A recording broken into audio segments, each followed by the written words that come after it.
Oh, we lost you. But you are. Good evening, everyone, and want to call to order the Bellows Falls Union High School Board on Monday, March 24th at 6 p.m. At this time, I'd like to ask everyone to please stand for the Pledge of Allegiance. The Pledge of Allegiance to the flag of the United States of America and to the republic for which it stands, one nation, under God, indivisible, with liberty and justice for all. We go around and do introductions. Paul, I'll start with you. I'm Paul Bellows, I represent Rockingham. Ginger Driscoll, I represent Rockingham. Jim Keefe, Rockingham. Rob Welch representing Rockingham. Andy House, Superintendent. Ed Connors, Business Manager. Chris Hodgson, Rockingham. Emily Bregman, Westminster. Mary Howard Fader, representing Grafton. And then we have a couple board members online. June.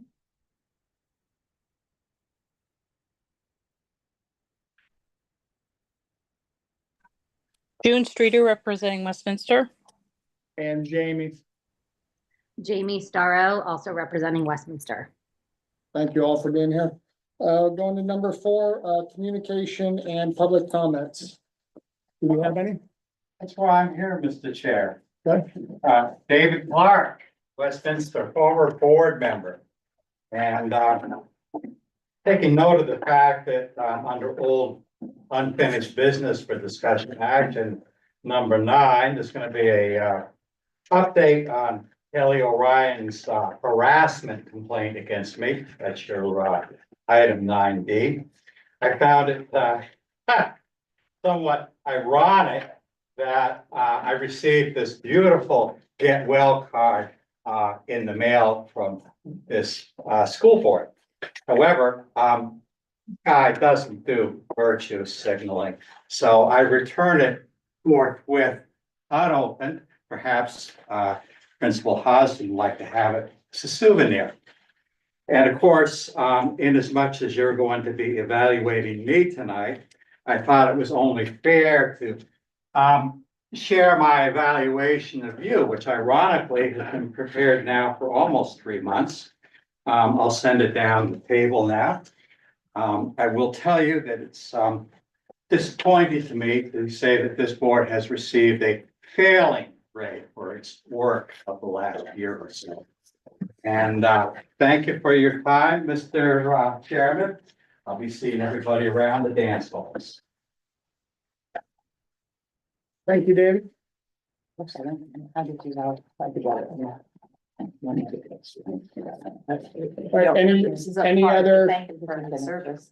what? It was not a get well card. This was to thank him for his decades of service. Priscilla got one too. Yes, and this, yes, this board did a card thanking Priscilla Lambert and David Clark for their years of service to this board.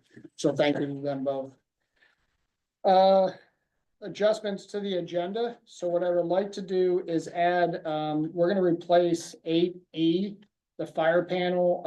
We're gonna table that, but we're gonna put in that spot, approval of softball scoreboard funds. And then we are gonna scratch and delete 8M. So if we can make those 2 adjustments. Are there any adjustments to the agenda? Okay, seeing none, we'll move on to review and approve minutes from March 10th. I made copies for everyone. I noticed Paul Bohosky was absent on that day, so I'd like to just make that one change.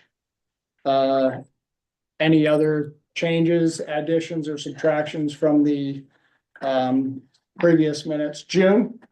I'd like to add also in presence, was David Lambert and Nicole Barnett. And I had a question. I printed it off. And on the last page, it said there's a line for a signature of a CAO and then a line for mayor. What is that? I think that has to do with the template from the diligent platform that we're just gonna need to go through and clean up. So that should be Okay. only. So we will delete that. Thank you, June. Any other comments, changes to the March 10th minutes? So putting under absent Paul Bohosky, adding to present David Lambert, Nicole Barnett, and then the end of it, scratching the CAO and the mayor.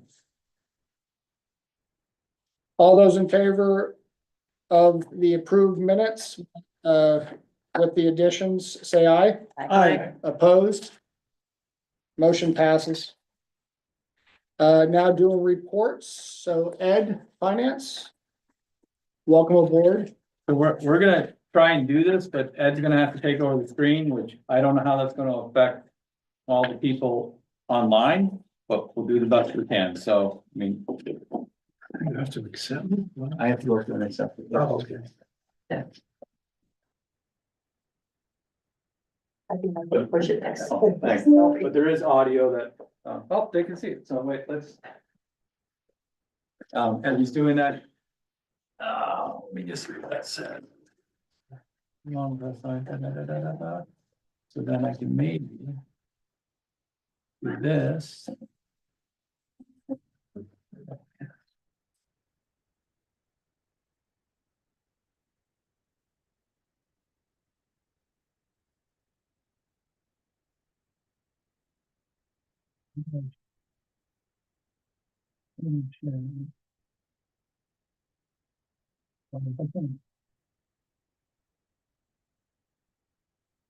Can you all see Ed's screen?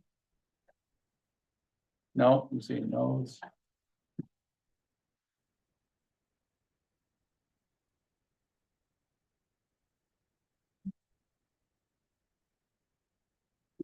Send it to you. Um. Yeah, if you could, because I used, I don't know how to, I'm sorry. That's what I see, so. Alright. So I'm gonna go here. Is there a document we can follow along-ish? I have to disconnect up there. Yeah, you have to disconnect first, so you go to mirroring, cancel. Yeah, So.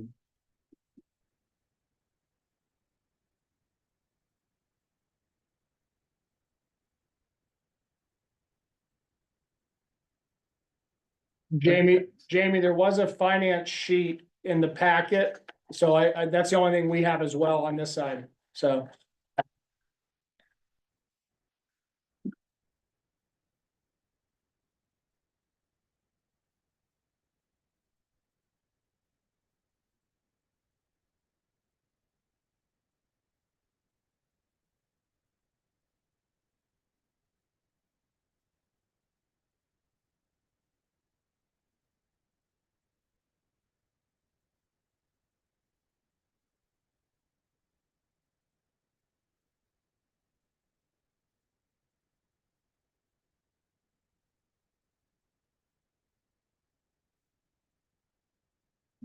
magic of Wonka vision, so I'm looking there to here. Take it on there.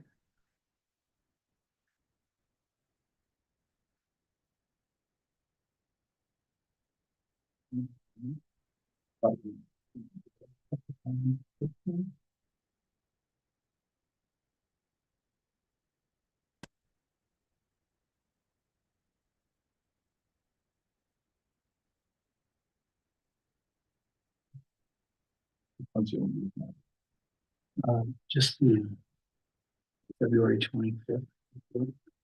Yeah, this one. This one? Okay.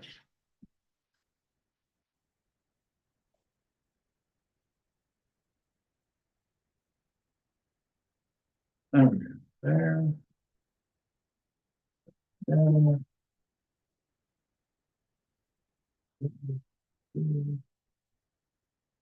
There.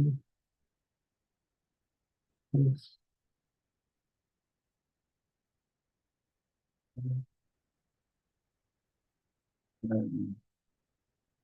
Down the bottom now, there you go, right hand corner there. See how it says 100%.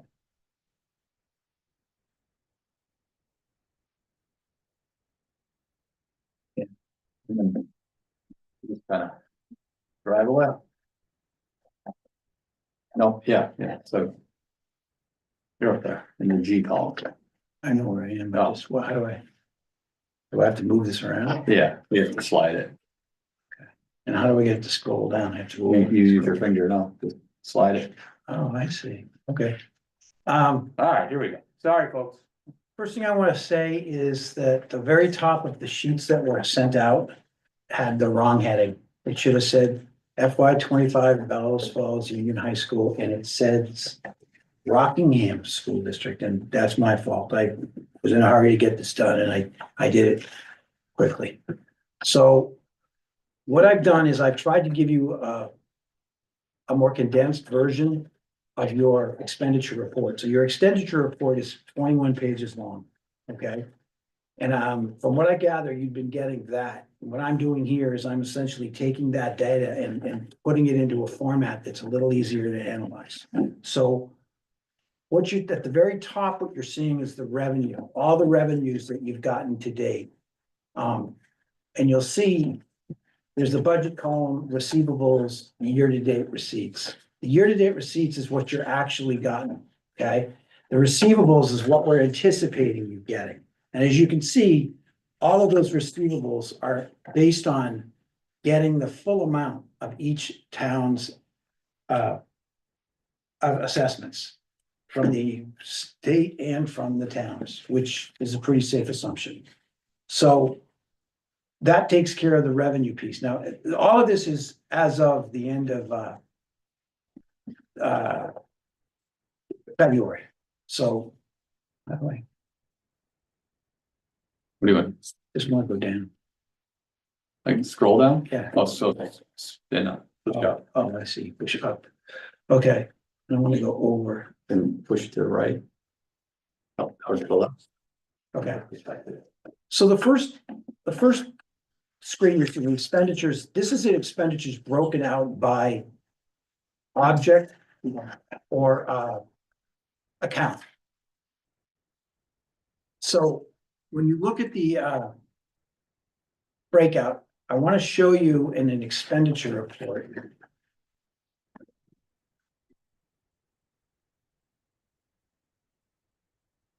No. How do I get down to the tabs? The tabs, just pull it down. Yeah, there you go. And click. Over here. I tried to use his mouse and I couldn't use it. So like when I was in his office one day, so You're set up opposite. he's got one of those thumb ones with the scrolls and everything. I just, Okay. yeah. All right, so this is the expenditure report broken out. And what you'll see is as you go down, each one of these is, what I do is I sort it based on the account, and the accounts. Shit. Okay, so. I don't want to do that. I want to go over. The accounts are here. Okay. These are your accounts. Anything that's 5,100 would be wages. Anything that's 5,200 to 5,299 is benefits. 5,300 to 5,399 is contracted services. 5,400 to 5,450 is maintenance and repair, and so on and so on. And that's one way to look at it. The other way to look at it is by function. And by function,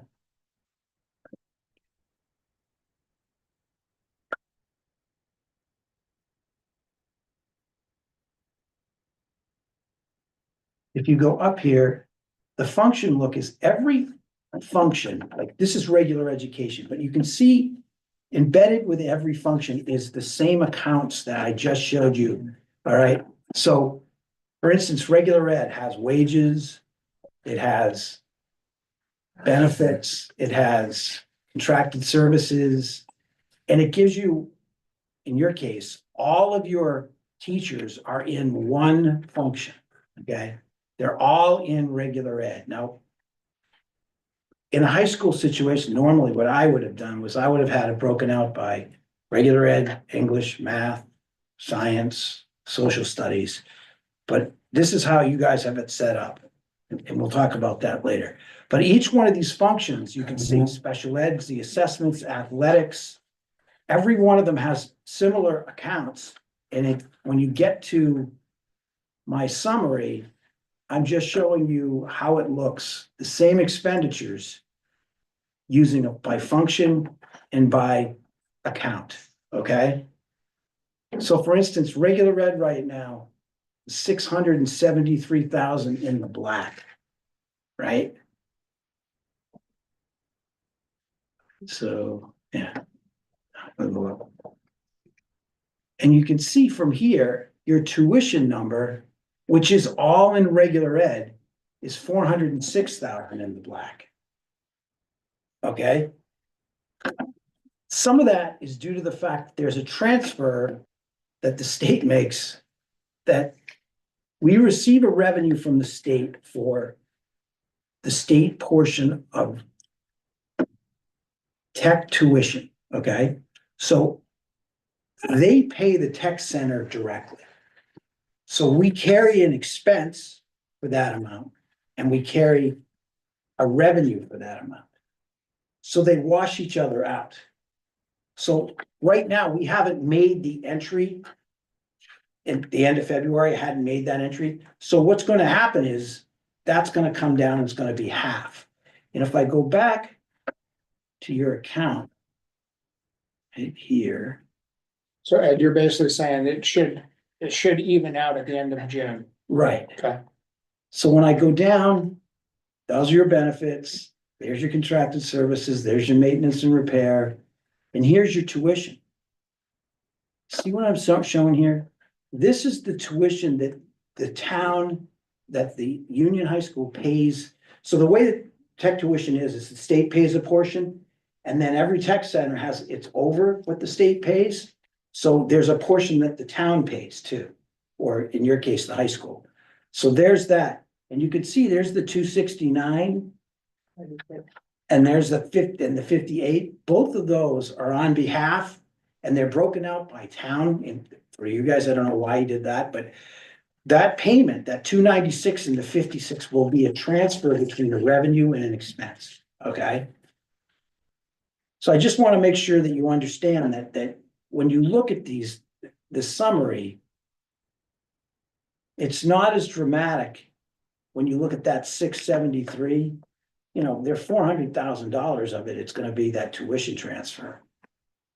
And you go right on down, library and curriculum services are 57.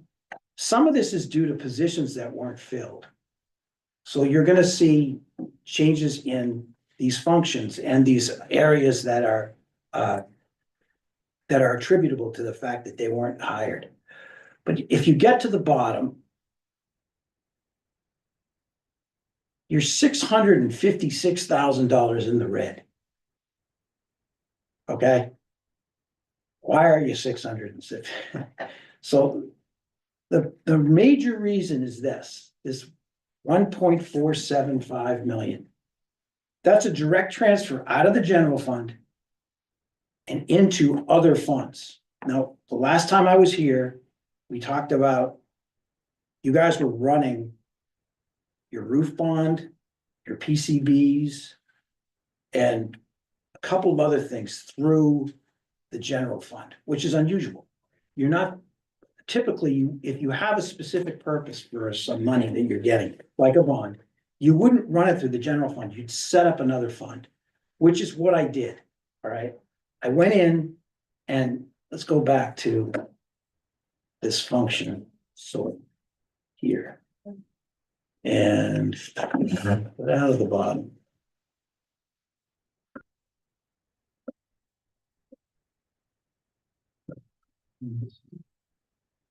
Fiscal services. I apologize, I'm not used to this mouse. Debt service, see there's funds transfers. See that 1.4 million? And look over here, I'd say transfer out to roof bond fund, okay? I transferred $1,086,492.26 to set up a fund for the roof bond. And I did that because that's what was left over in your roof bond. And by that, I mean, how the roof bond works is every time you spend money, you have to submit it to the bond, to the bank to get the revenue, to get the money back, okay? So when we closed out FY 24, there was still $1,086,000 left in the bond fund, okay? We transferred that money out of 24 into 25, and I transferred it out of the general fund because I wanted to make sure that you got the real amount that was in the general fund. By that, I mean this, when you look at the account summary, and you get down here, see that $1.527 million? Well, part of that's the bond fund. You know what I mean? So your year-end balance in 24 is overstated because there's that bond money in there. So I took that out and I took out another 388,000. So can I open up another one? I want to show the fund balance one. Okay.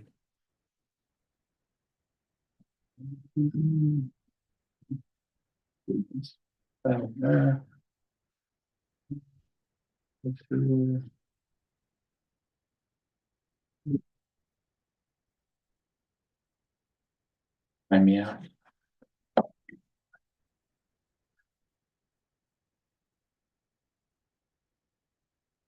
All sorts of funds today. My email just timed me out too. So Ed, as Andy's looking for that, so our assumption is with the driveway bond, you're gonna be doing this July 1. No, I've already done it. The driveway bond? Yeah. Okay.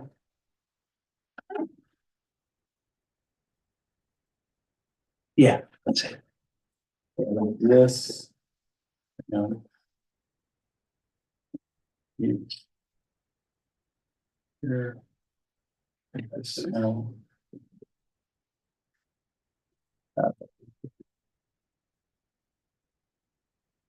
Can you make that bigger? Yeah.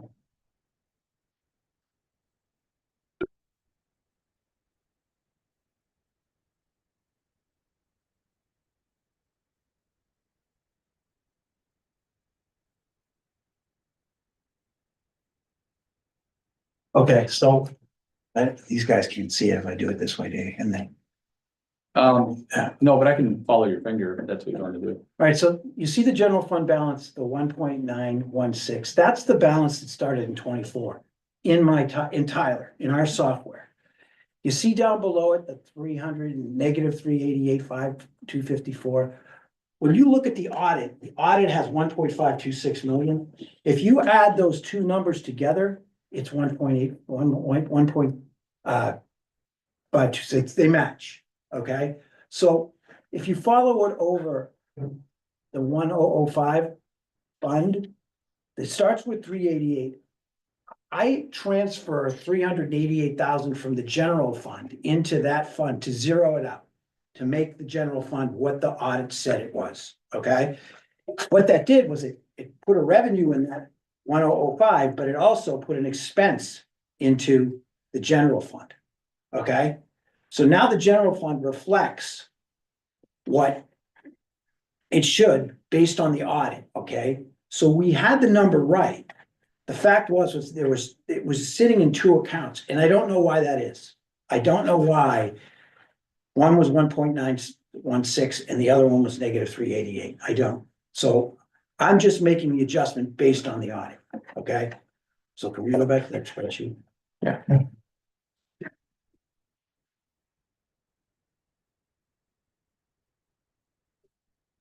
So if you get down to the bottom, the 1.527 is what we start with.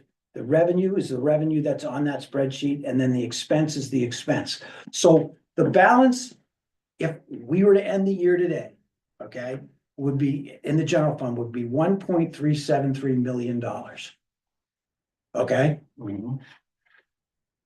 The next one down is the general fund, but this time I put in the encumbrances, okay, meaning what we expect to spend between now and the year end.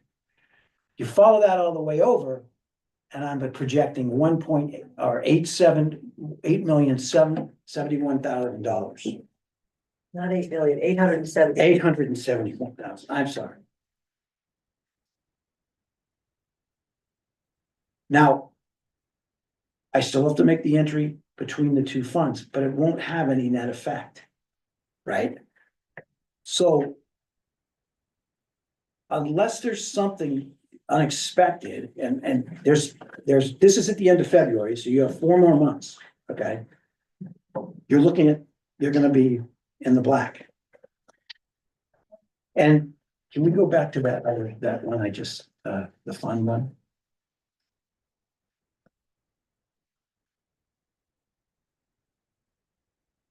You need to back up, because I closed it. Sorry. Open it again. And they're lined up here.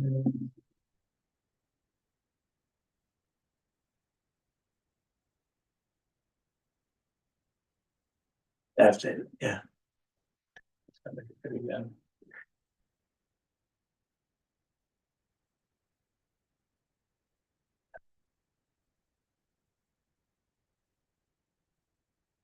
So on this, we have the general fund, right?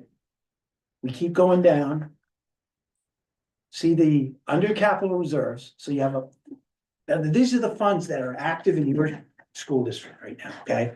You go down to the bottom, you go capital reserve, driveway bond, roof bond, okay? And then up above student activities is PCB, right? Now, the way the PCB fund works is every time you guys spend money, you have to send it to the state to get approved. And then it goes to the state again to get the money. A little bit, so before we spend money, we get Yeah, approved yes. by the state.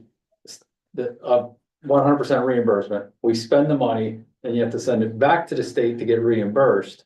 And then they send you the money. Yeah. So I say that because if you look at the PCB, you're running a $393,000 deficit. But that's only because of this process, all right? You have to go through this approval, so it's always going to lag. Yeah. You're always gonna have, until the end of the year, you're gonna have a negative balance in my mind. So just for this board and in our community or public, so far, we've been reimbursed at 100% of PCBs.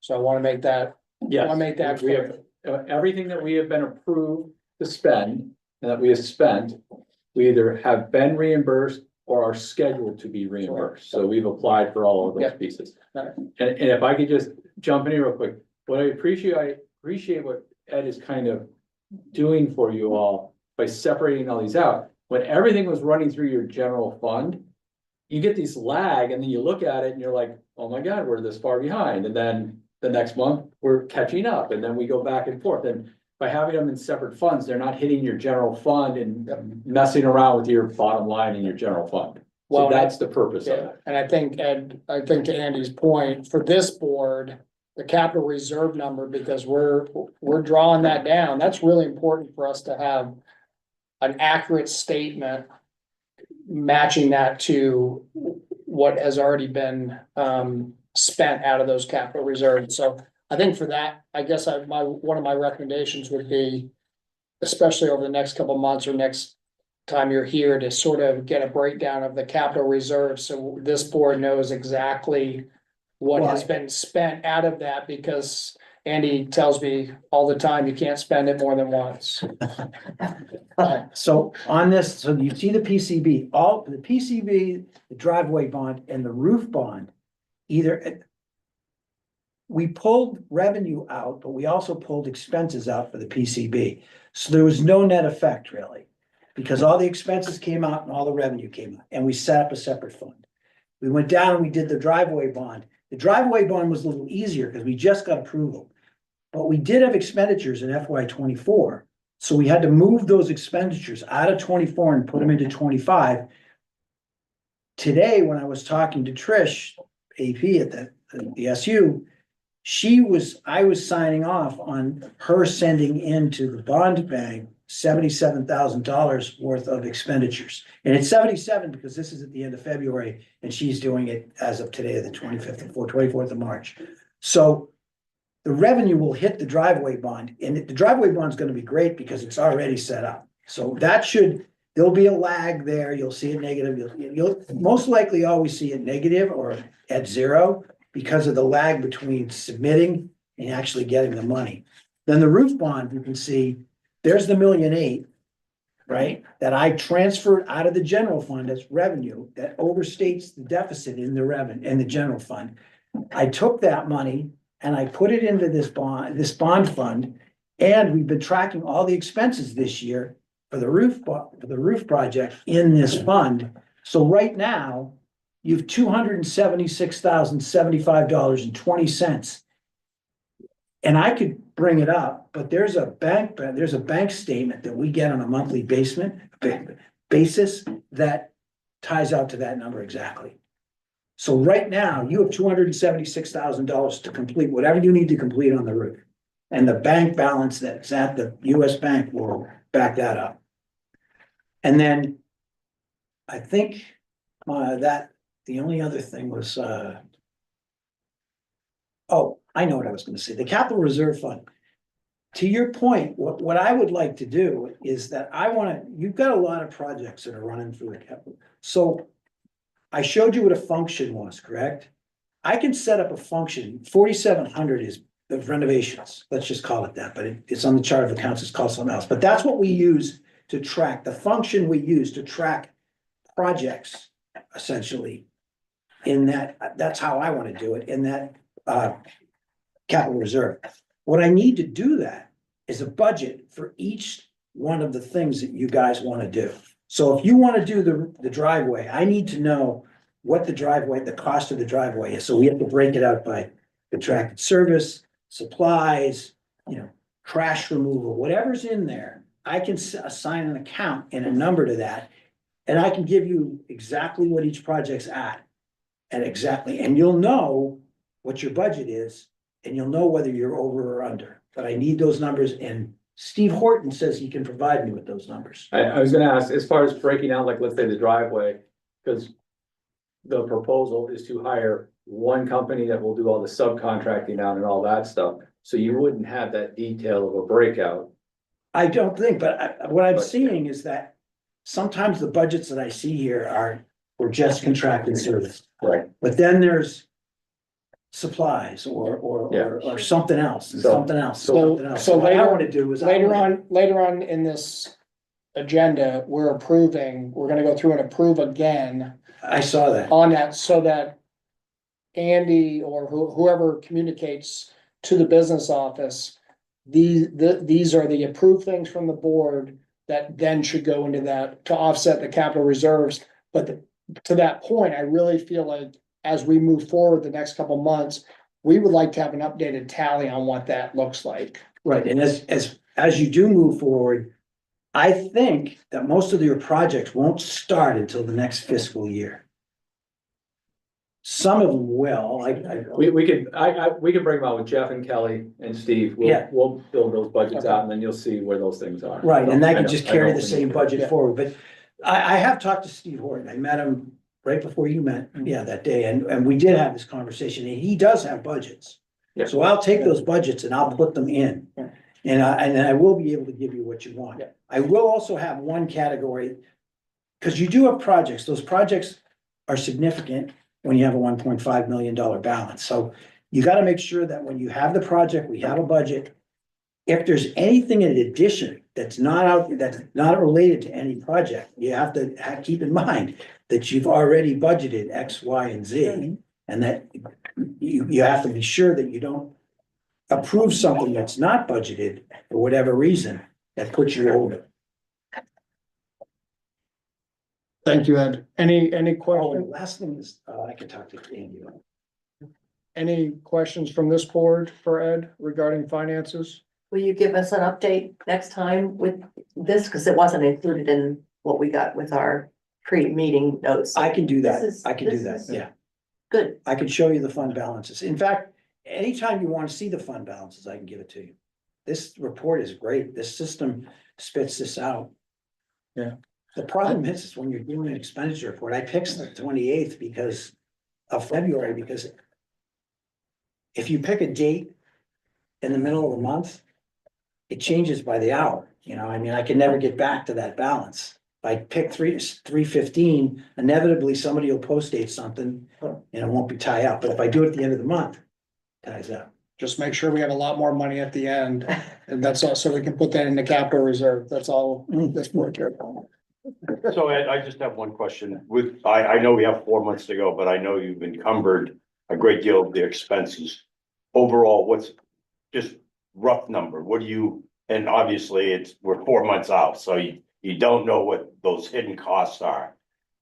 But, I think by the end of the year, you'll be around 200, okay, 220. and again, we're not obviously gonna hold that's your best guess at this point. Right. With 4 months to go. Right. Okay. And also I will say that it's taken me a while to get my head around how that was being allocated. And that, I think I've got it was really confusing for me here in the beginning. Okay. because of all of that stuff. But I think I got it broken out so that when I show you the general fund, it is the general fund. Any other Thank questions? Any other questions for Ed? Okay, thank you very much. Moving on to 7B, Principals Report. Kelly, this is you. Hi, good evening. So for folks in the room, there should be hard copies there. Jamie and June, I did send you an electronic copy. I know you're joining there, so that's in your email. And again, apologies for getting that out late. Annie, production support took a lot of bandwidth last week, so my apologies for getting this to you late. Just a couple kind of upcoming logistical pieces to ensure are on everyone's radar. Today we completed our Youth Risk Behavior Survey, also known as the YRBS. So that rolled out to the community. I've included the links to that both at the district and state and national level in prior reports. But it's a really important litmus test that the Department of Health in consultation with the CDC puts out. And so there's some really great data that comes in that gives us some important feedback and insight on how students in the community are experiencing any number of protective factors, including around substance use, misuse, health, mental health, things of that nature. So, it typically takes around a year, sometimes more, to kind of get the results back. But I'm happy to reshare those links if anyone is interested in digging into that a bit more. This Friday, we will be hosting our incoming freshman cohort from the middle school.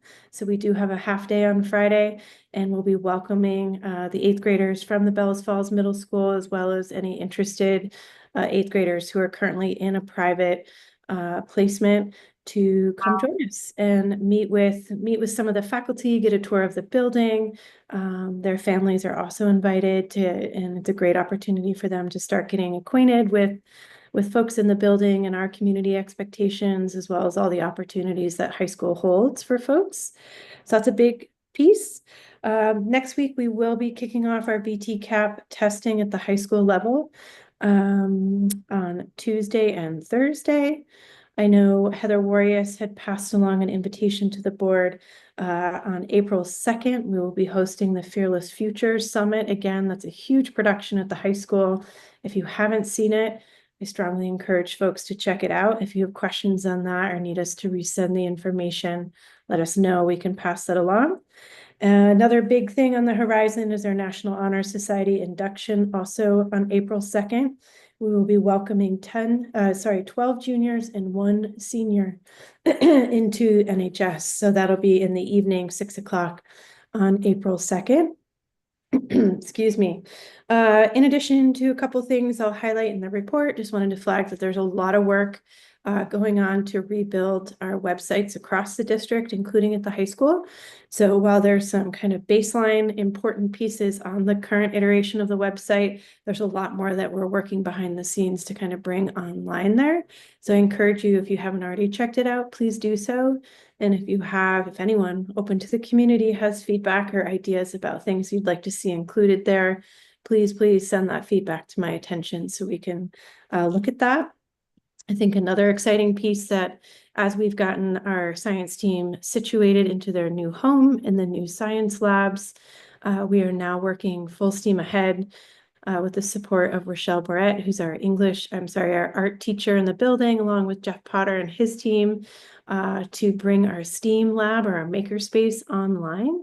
So when you're leaving the meeting tonight, you can kind of get a sense of what that space is starting to look like in a very bare bones kind of way. But the plan for now is for that to be right off the library and to be a student-friendly, student-accessible makerspace, as well as a lab space for teachers who are interested in joining and bringing their classes there for various project work to do so. So we hope to have that online for use the second half of this semester. And speaking of that kind of STEAM initiative, again, through the leadership of Rochelle, she led a team of faculty, very interdisciplinary team, up to the makerspace in Burlington at the Generator, and had a full day professional development with some folks from the science and math and elective team. So they really had some hands-on coaching and guidance, instructional guidance about how to better incorporate project-based learning using those STEAM labs and STEAM initiatives in their kind of curricular planning. So folks came back really energized from that trip, and I'm really excited to see what that looks like moving forward.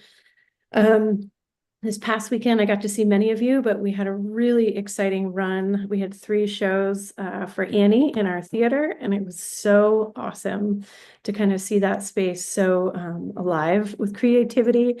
We had a lot of great feedback on the production and on the upgrades that have been made to that space.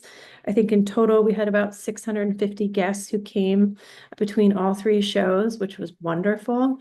We also had the good fortune of giving a little sneak peek to the area elementary schools last Wednesday and the middle and high school communities last Wednesday afternoon. So major kudos to all the staff and students and families who supported us with that production.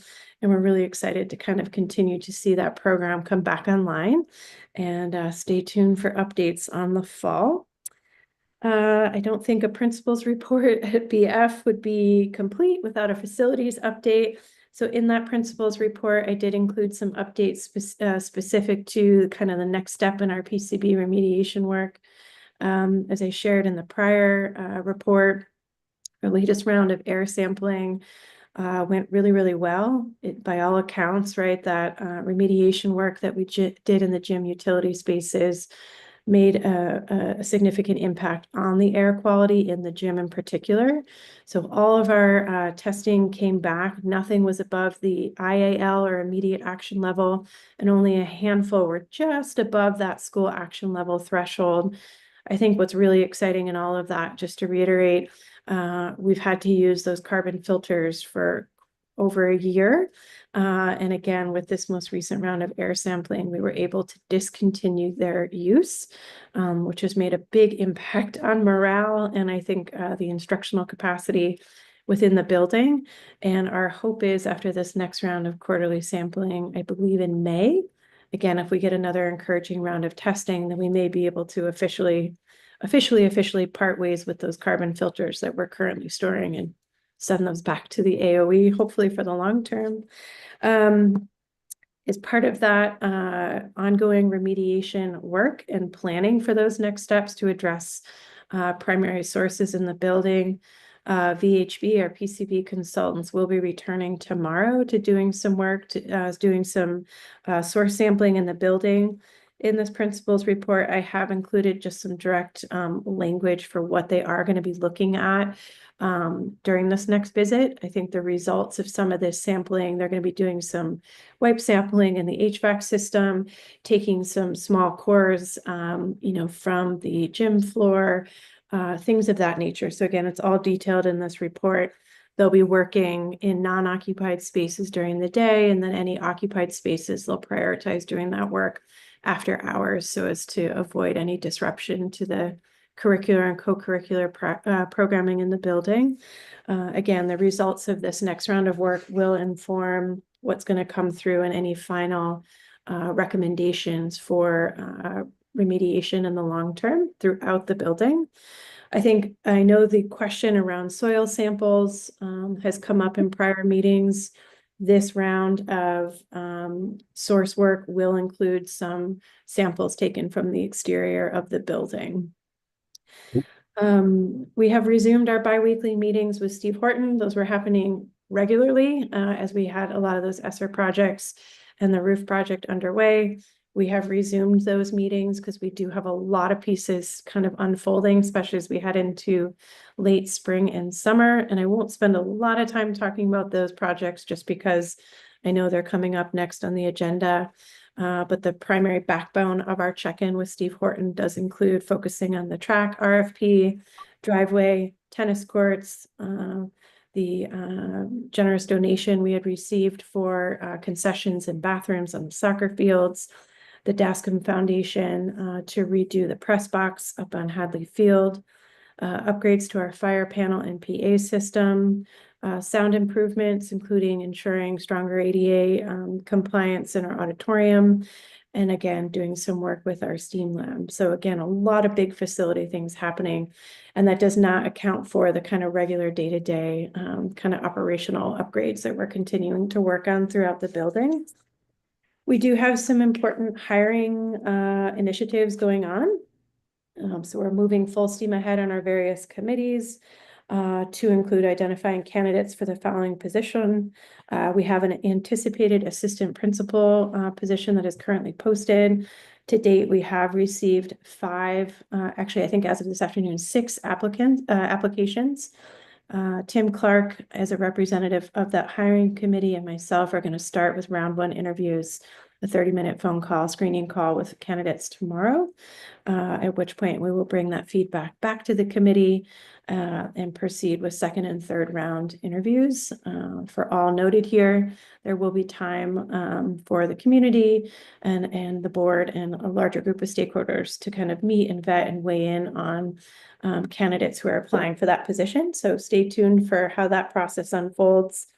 We had posted for the science position, while we had 7 applicants, and I think 4, according to the committee, were considered, viable, strong candidates. In the end, there was one that really stood out and is our recommendation to the board for consideration. We'll come back to that later on in the agenda. On the math front, we still have our open position from this year that remains in need heading into next year. To date, we have received 7 applications. We recently met with 1 candidate last week, and they're completing their interview process with representatives from central office. So I hope to have an update on that individual's candidacy for the next meeting. I'll be working closely with Andy and with Henry Bailey, middle school principal, to kind of anchor a committee to hire a new athletic director. Again, we'll be touching on that in a little bit. We've had a lot of interest in that position, a lot of great candidates who are showing up there, and we are looking to formally organize our committee beginning next week to get that process underway. We also have the part-time athletic trainer posted. To date, we have not received any applicants. So we'll kind of watch that space with intention, and if we need to revisit posting or looking at additional ways to kind of get the word out, we will do so. Again, we're kind of letting it simmer for the upcoming week, and we'll take further action if we're still without any viable candidates early next week.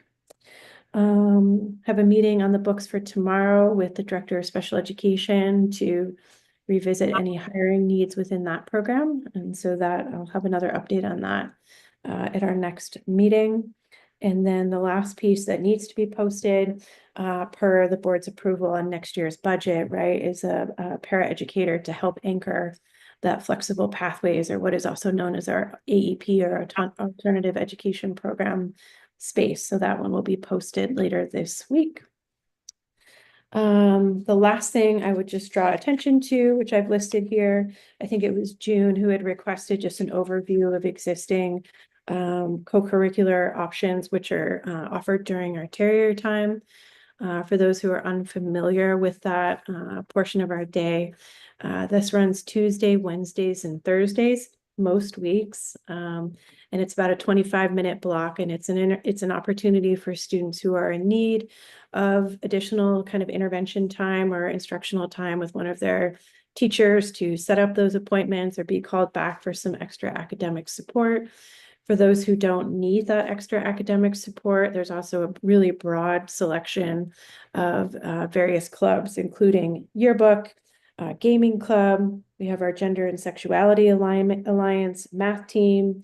We have some great work with Ginger on Our Voices Exposed, a restorative practices crew, open gym, weight room, prom committee. There's a broad continuum of opportunities for students to sign up for. I think what's of note is, some of these we run year to year, and some of these were designed and offered based on student requests and feedback at the outset of the year. So again, we're continuing to look at ways to refine that, and think it's a really important opportunity, both for support, but also for engagement. Not all of our students are able to engage in the after school kind of co-curricular offerings that we have, either theater or athletics, for example, for any number of reasons, including many of our students work, right? And so providing this opportunity during the structured school day is an important opportunity to engage and give those kind of creative outlets and supports to our students. I think another thing to note there is historically senior privilege. So students in good academic and social standing did have the opportunity to leave if they didn't need academic support or were not interested in joining any of the clubs on a particular day, retain the right to exercise senior privilege, and with parent support are able to depart early. This year, we did expand that opportunity for juniors as well. The thought process there is it did allow a more concentrated focus on students needing that academic remediation support. So kind of shrunk the pool just a little bit. Also, as you can imagine, was a popular request from the junior class. And I think for the most part is working pretty well.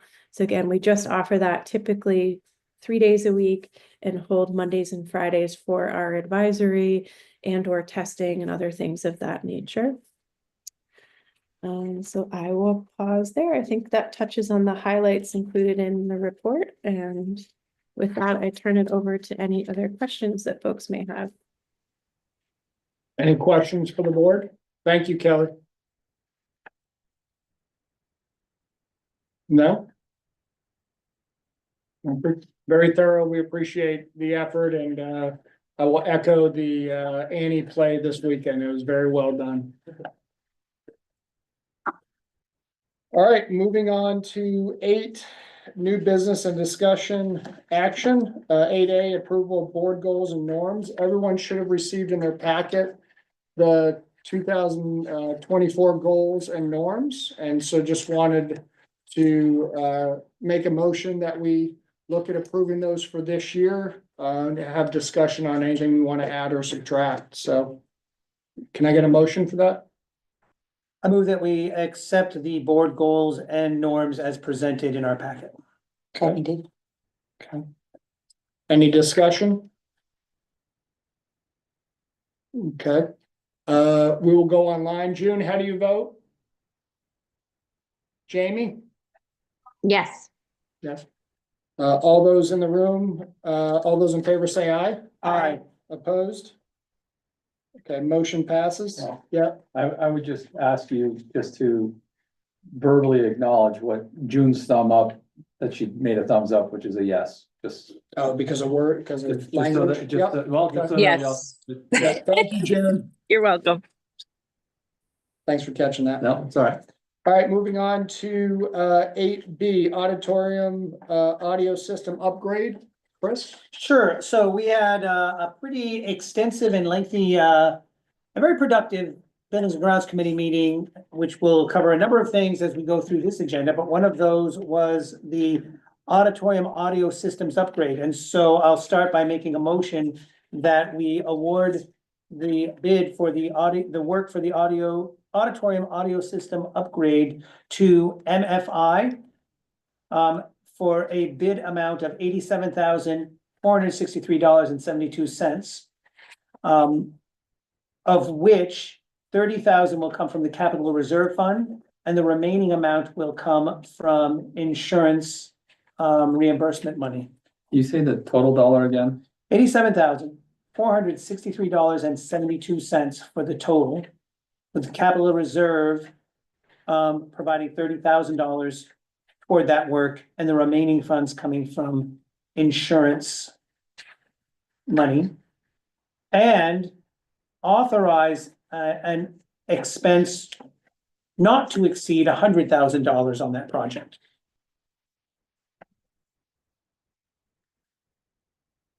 That's my motion and I'm sticking to it. All right, I'm gonna ask one more time, the total dollar amount, $87,463.72. 72. Thank you. Okay, we have a motion on the floor. Any discussion? Well, I will just speak briefly to say that that Kelly did a really great job at the Buildings and Grounds Committee presenting the information. And I can tell that she and Jeff and all of the techies in the building who are supporting this work are really pleased with this bid, and they had really good conversations about some minor adjustments that they're looking at. It seems like this company is very flexible in working with them, and the idea is that this project would be done by the time we break for summer or thereabouts. Any other discussion for this group?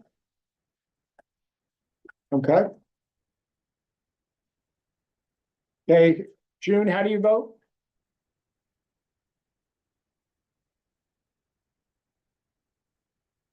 That's a yes. She is nodding her head and saying yes. So Andy's confirming a yes. Jamie? Yes. Okay, for those in the room, all in favor, say aye. Aye. Opposed? Motion passes. Moving on to 8C, awarding of the bid for high school driveway. We do not need to go into executive session, so Chris, I'll move that to you. So another one that we spent a good amount of time on at our meeting. Just as a reminder, I believe it's a $2 million bond that the taxpayers approved, not this past year, but on a previous year. And so that's where the funds will be coming from for this, but I will make a motion that we award the bid for the driveway and parking lot paving and drainage project to Springfield Paving for an amount of $1,820,158, with those funds to be drawn from that bond, the $2 million bond that was approved by the taxpayers. Okay. Any discussion? Yeah, I'll just make a quick summary from our Buildings and Grounds Committee meeting. Springfield Paving was the lowest bidder. But I will say that the central office has done a good amount of research into reference checks and the quality of their work, and are very happy with and impressed by what they found. And it's also good to know that their schedule should have this completed before school starts this coming fall. So all of that left the committee enthusiastically supporting Springfield Paving. Weather permitting, so. Weather permitting, yes, weather permitting. Any other discussion for this group? I do want to thank Steve Horton, who is our project manager for both the track and for the driveway. I think in the past, we've had trouble getting bids, but we've had 3 bids for the driveway, so that's a good thing, and I think a lot of that is up to Steve's knowing people in the area as well as putting a outstanding RFP out there, so. Any other discussion? Okay, June, how do you vote? Yes. Jamie? Yes. All those in the room say aye, or do you approve? Aye. Opposed? Motion passes. All right, moving along, Chris, this is another one for you. 8D, awarding of bid for Hadley Field Track. We do not need to go into executive session. Did I say we had a busy Buildings and Grounds Committee meeting? So, for this one, I'll just acknowledge that we did only have one bid. And so I am going to make a motion that we award the bid for the Hadley Field track replacement and renovation to Basin Brothers for an amount of $524,755, which will come from the Capital Reserve Fund, with a not to exceed amount associated or tied to that of $575,000. Okay. Yeah. Okay, motions on the floor, discussion. Yeah, I was wondering when that will be done. Oh, yeah, so that's intended to be done by also at the start of the school year. There was some discussion about, to be on the safe side, maybe once we have, when we are making the fall schedule, to maybe start the seasons with some away games, particularly football. And then give ourselves a little bit of wiggle room around that by the start of the school year. So yeah, we talked about that. Any other discussion? Okay, seeing no discussion, no further discussion. June, how do you vote? Yes. Jamie? Yes. All those in favor say aye. Aye. Opposed? Motion passes. Next one up, we have 8E, softball scoreboard project. So I believe, oh yeah, there we go. You have that, Chris? or- I do, yep. Okay. So this one did not need to go out to bid because of the overall cost, but we are gonna authorize Streeter LLC to supply power to the softball field and scoreboard. And I'm making a motion that we authorize Streeter LLC to do that work for their estimated cost of $8,880.46. For a project cost not to exceed $10,000, with those funds coming from the Capital Reserve Fund. Okay, we have a motion on the floor. Any discussion?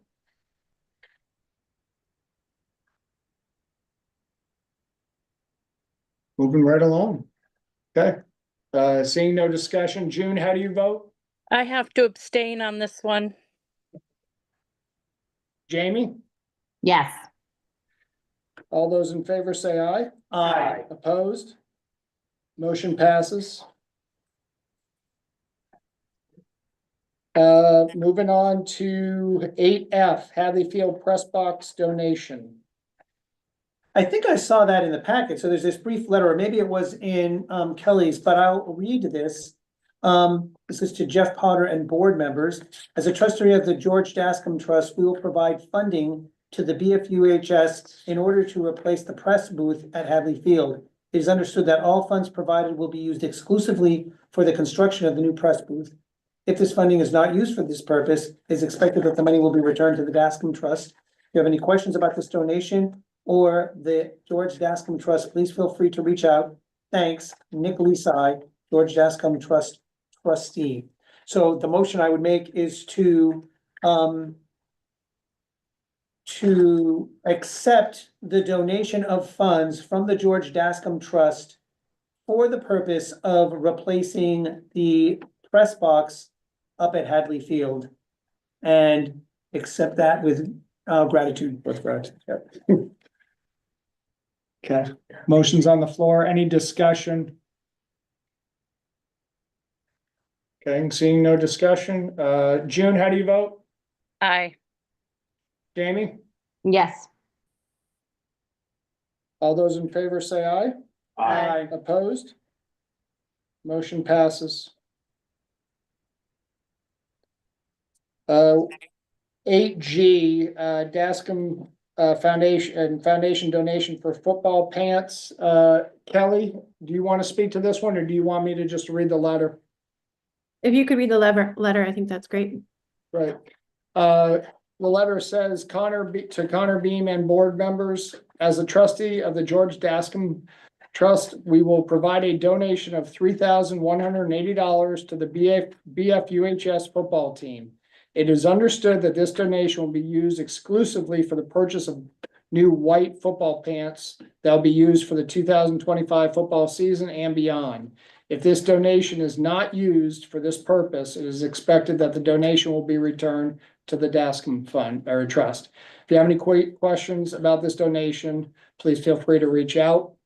So I would make a motion that we accept with gratitude the amount of $3,180 from the Dascom Fund for purchase of new white football pants. Any discussion? Did the style police call us about our purple football pants? Is that why they feel the need to? Kelly, can you answer that? I'm just kidding. I think purple and white are my two favorite colors. I believe they got new jerseys last year, and this is just somebody that wanted to fulfill the request to make it a full uniform. Sounds good. Yeah. The white pants get really dirty and it's hard to keep them clean. So are we factoring in the extra detergent necessary? Well, my understanding is that's what Coach Lockerbie likes to do on his Friday nights is Is to wash do uniform. laundry. Absolutely. That's- Baseball in, yeah. So, I call the question. yes. June, how do you vote? Yes, thank you. Jamie? Yes. Okay, everyone in the room, all those in favor say aye. Aye. Opposed? Motion passes. Moving on to 8H, ECAA, evaluation of corrective action alternatives. So I will turn this over to Andy and or Yeah, Kelly. so I'll just take the lead. So, at our last time we met, our folks from, I get it backwards every time, VHB, were here. And they presented, the evaluation of corrective action alternatives. And we needed a 30-day, public posting to get any feedback. And or questions or anything like that. We did not receive any, but we need to have a motion from the board to accept the ECA as it's written so that we can move forward. We don't know if there's funds, to be very transparent. But having this approved and up there, if the legislature were to approve funds and allocate, then we could then start moving quickly on getting remediation done here in the building. And just as a quick, and Kelly, you can jump in at any time, but this ECA puts the focus on addressing the PCBs that are in the fire department on our columns around the building, and not necessarily on the roof decking, which we had been focusing on of removing the entire roof decking in the gym. Sorry, let me clarify that.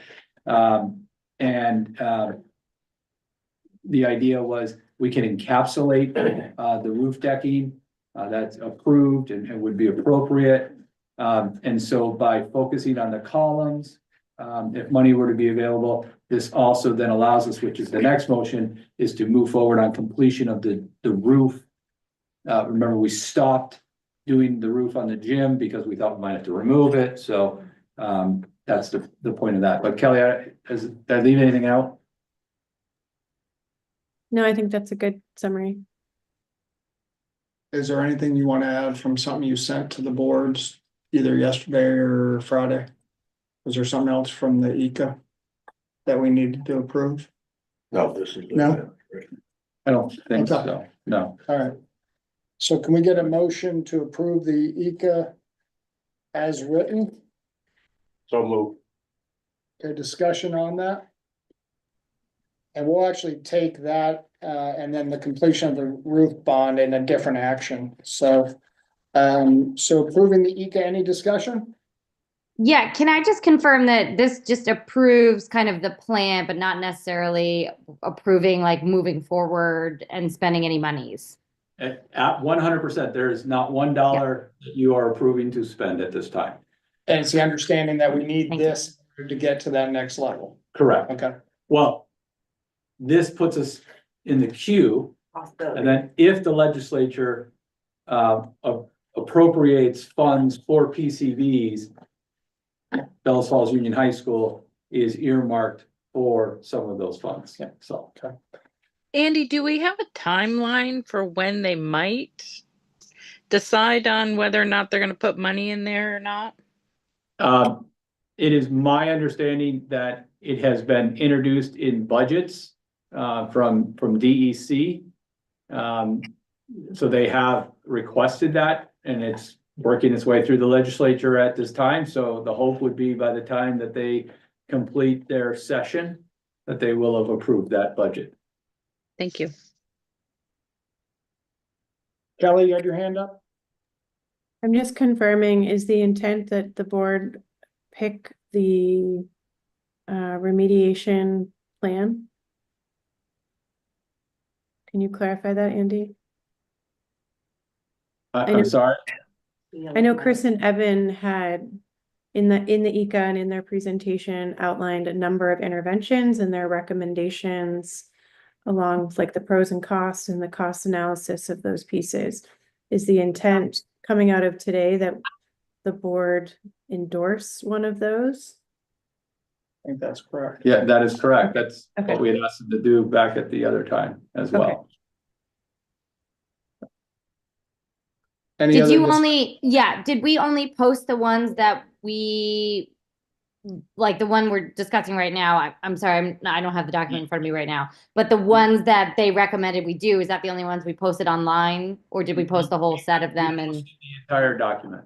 Okay, and so do we have to verbally say which one here we're moving forward with? Because they did have different like tiers and structures. Those yellow highlighted Yeah. boxes. That's a good question. Thank you, Jamie. Yeah,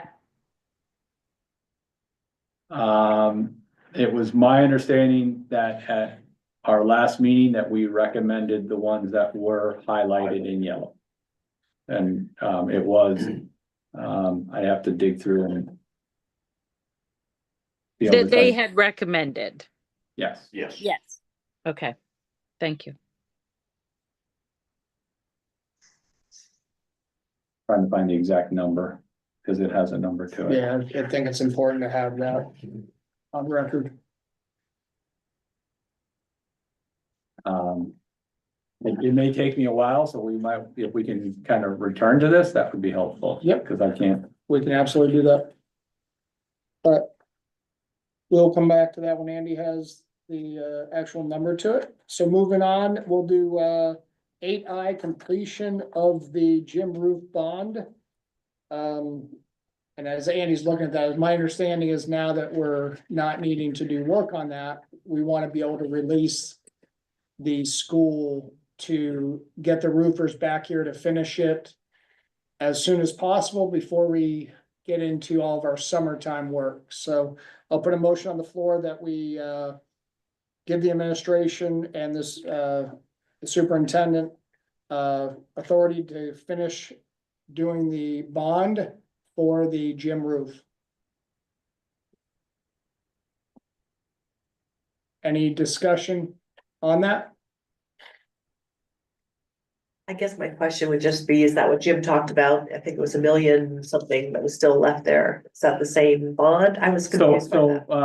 no, so Ed, there's about $275,000 left in that bond, that what he's talking about, and the roof, I think we're talking anywhere between 150 and 175, depending on, for them to come back, complete that portion of it. Thank you.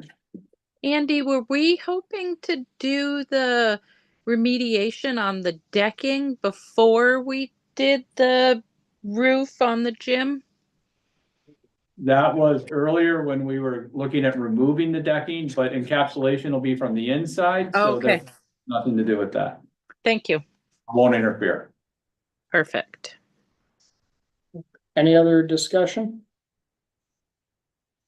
Okay, seeing no discussion, we'll move for a vote. June, how do you vote? Yes. Jamie? Yes. Thank you. All those in favor, say aye. Aye. Opposed? Motion passes. Next up, we have 8J, teacher recommendation. Candidacy recommendation for hire science, A Hernandez. So Kelly, this one's yours. Yeah, I am thrilled to be presenting a candidate for our open science position. Amber Hernandez, I think, just knocked us all out of the park.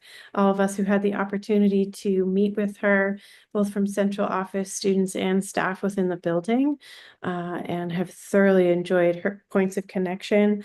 She has extensive science experience at the middle and high school level, and will be relocating from California to join us. I think what really made her stand out from the other candidates and what we were explicitly seeking in a new candidate was that experiences with chemistry in particular. And she kind of fits the bill. So has ample experience, again, teaching across that continuum, but is currently teaching AP Chem in particular.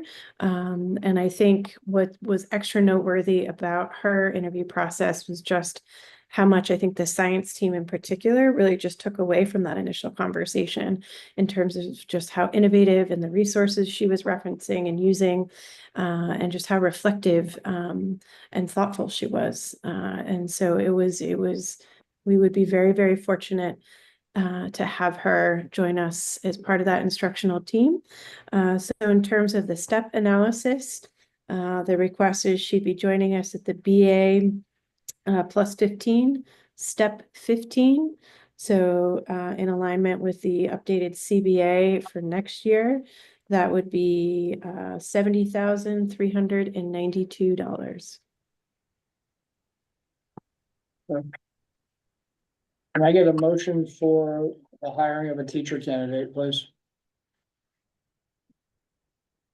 I'm built to make the motion that we go ahead and hire Amber Hernandez as our new science educator. Any discussion?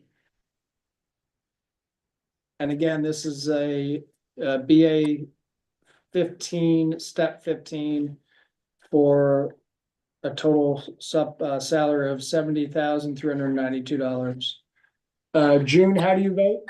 Yes. Jamie? Yes. Sorry. Thanks. All those in favor say aye. Aye. Opposed? Motion passes. Congratulations. Yes, moving back to the ECA. Andy? Yep, so the recommendation is for the fireproofing, which are the columns, is alternative number 2. Which is bulk product removal and encapsulation. And that's the manual removal of the fire retardant, encapsulate the PCBs impacted residuals. So that would be that one. And then for the gym roof deck, the recommendation is alternative 1, which is encapsulation of all surfaces. And so that allows us to encapsulate it. So for the fireproofing, it's alternative number 2, and for the roof decking, it's alternative number 1. Can I get a motion from someone? I move that we approve the ECA as described by Superintendent Haas. Is that gonna cut it? I'll add to it, the gym decking alternate 1. And I believe the fireproofing alternate number 2. Any discussion on this? Okay, June, how do you vote? Yes. Jamie? Yes. Okay, all those in favor say aye. Aye. Opposed? Motion passes. Great, thank you very much. Thank you. All right, moving on to Okay, approval of the teacher roster. Andy, you have that one? Yeah, so every year we bring to you motion for you to approve the teacher roster. This is so we can offer contracts for next year. So what was passed out would reflect the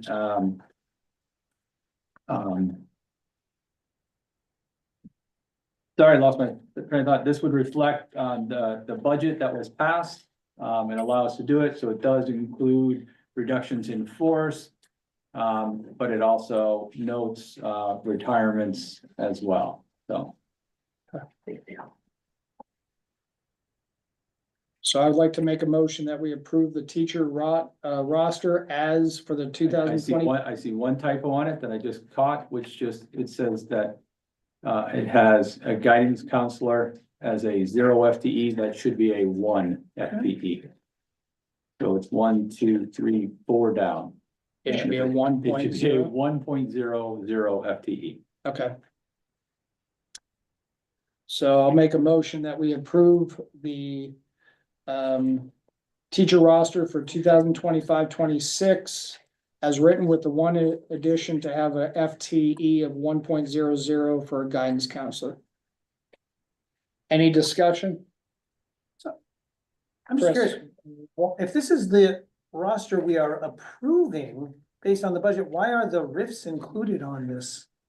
Because the board needs to also approve any reductions in force. So, It's an action of the board. so by approving this, we're approving the RIFs as well as the ones we are hiring. That's kind of a one.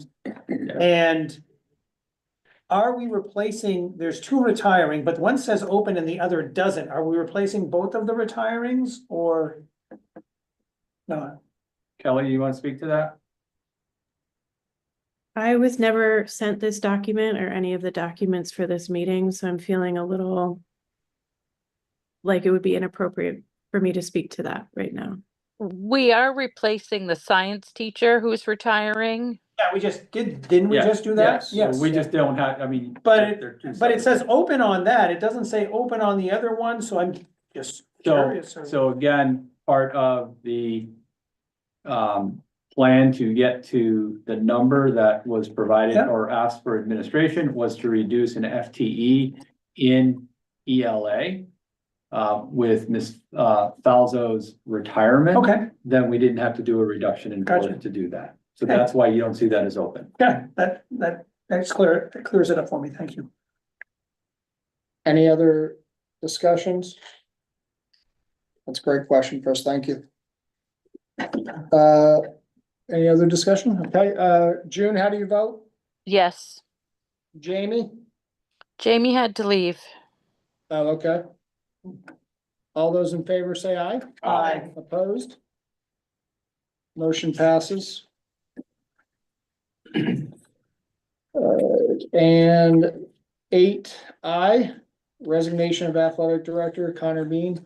And you want to speak to that? I think it's pretty well public knowledge. Connor he spoke to me. He's looking to make a move up north, a little closer to his in-laws. He's a new parent, and he's, Connor's been with us. He's in his 2nd year. He's done a really great job. We're going to miss him, but I would encourage the board to accept his resignation with regret and thanks. for the So work moved. he's done. Any discussion? Okay, June, how do you vote? Yes, All those in favor say aye. Aye. Opposed? Motion passes. All right, moving on, 9, old unfinished business for discussion and action. So at our last meeting, I asked everyone to send me their lists of what committees and roles they might want to be on. And so as I prepared this, I made sure we tried to get people from the various districts to be on these committees and try to spread out and have everyone doing some things in addition to serving on the board.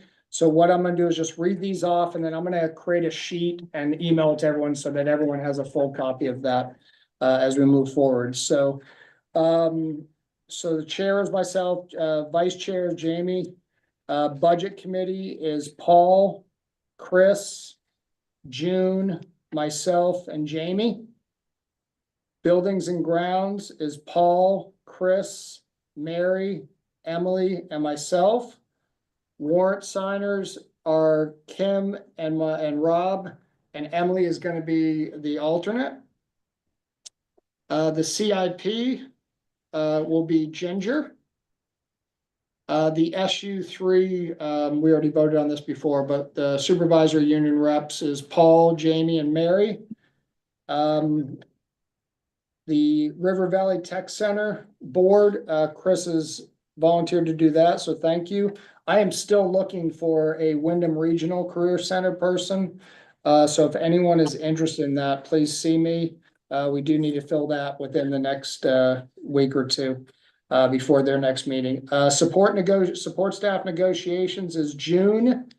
If we do have policy things ad hoc from the SU, Mary has shown an interest in wanting to do that.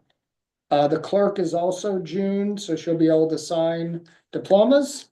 And then one that wasn't on there was the JED Foundation, which I think, Paul, you serving on that as well. So we will continue doing that. Like I said, I will make a sheet like I did last year and send it out to everyone so they have an understanding of what roles that you have. So thank you, everyone that sent me that, and thanks for all the work that you're doing on these various roles. All right, so the next one is 9B, certification of prior approvals. And Andy, can we do this all in one, or do we have to do them individually? Because there are some number changes of what was on the agenda. You want to take them individually? I think it would be smart to. Okay. So we're gonna just go through, and this is really just to get a synopsis of what this board has given in terms of capital reserve funds, so that Ed, our new business manager, can sort of track those, and then when he comes to our board, we'll be able to see that as we move forward. So certification of prior approvals, the tank regrading, which was a total cost of $4,101. I'm sorry, $4,110. So we'll just go through, June, how do you vote? Yes. Okay, all those in favor say aye. Aye. Opposed? Motion passes. Bathroom renovations at Hadley Field, $13,280. June, how do you vote? Yes. All those in favor say aye. Aye. Opposed? Motion passes. Tree removal of $13,000. June, how do you vote? Yes. All those in favor say aye. Aye. Opposed? Motion passes. The tennis courts is actually $81,603. 81,000. 603.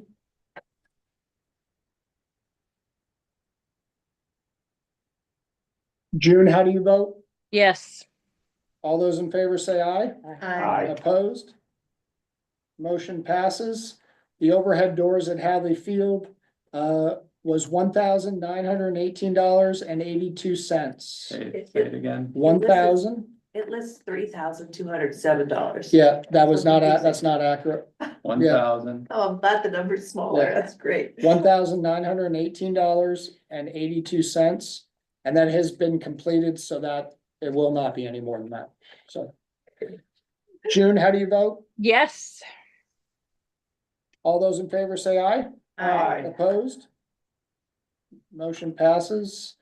So Ed should have all of those. Yeah, and those should be all of the ones prior to tonight's meeting that we've approved. I don't think we have anything outstanding to date, so. Moving on to 9C, Rural School Community Alliance, RSCA. Andy, can you speak a little bit on that? I'll try and do a good butcher job here. So the alliance, was formed a while ago, back around Act 46, just to kind of ground where it, and, has been around. But it's resurfaced with the, current proposal from the Scott administration, to go to, 5 supervisory districts throughout the entire state and to eliminate all local boards, and move to a foundational formula for funding.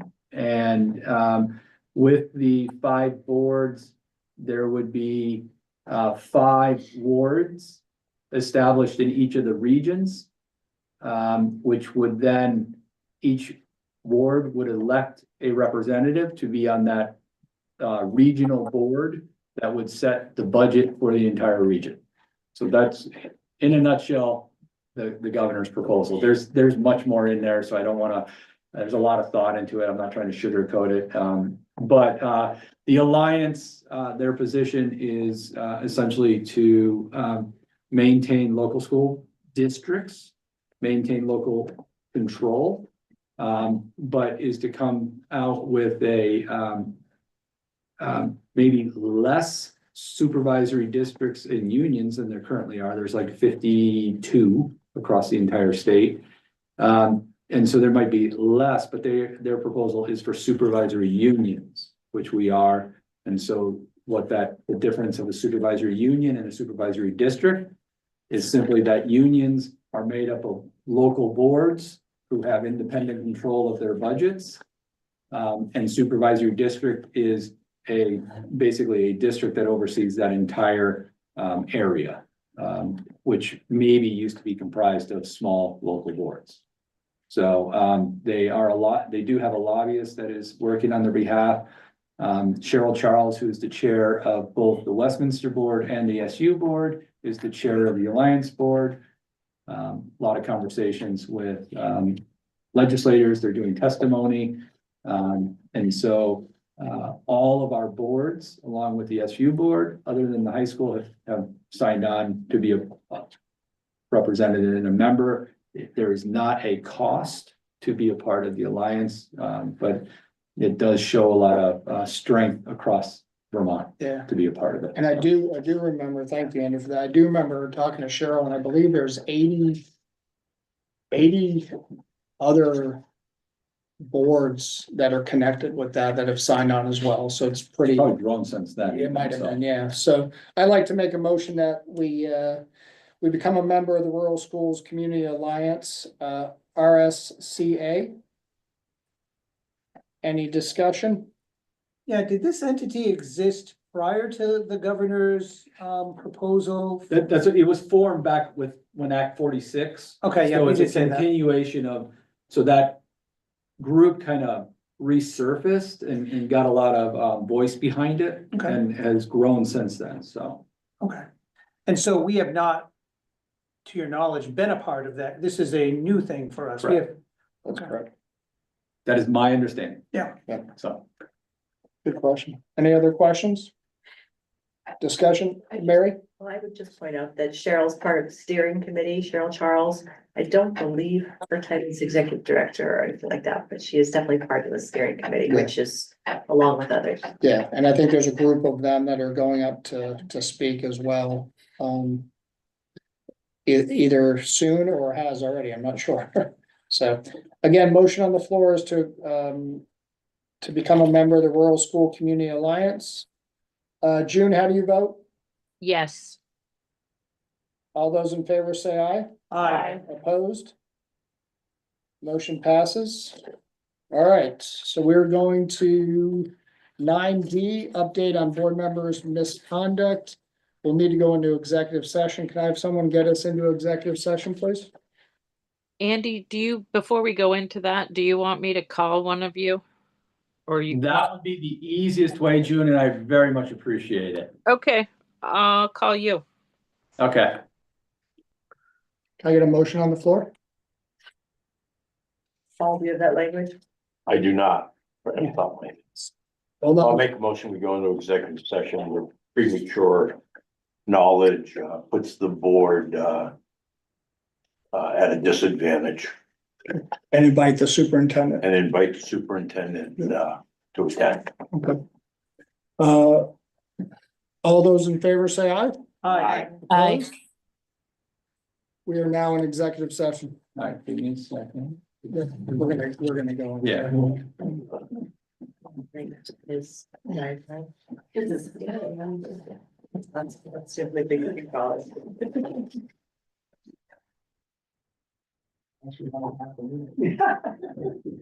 I get happy days, yeah. You did, you never.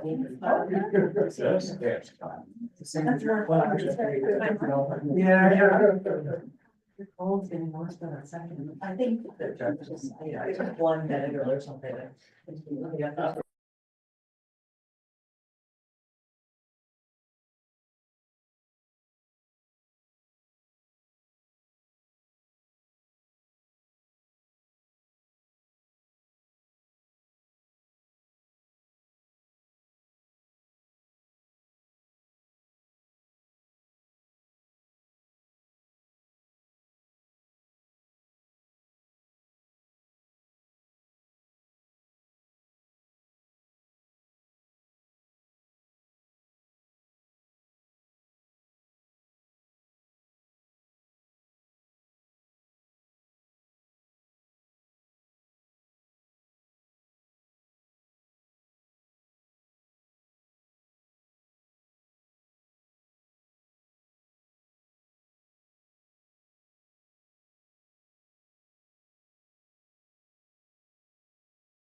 Now ask the question. June, do you have any director's comments?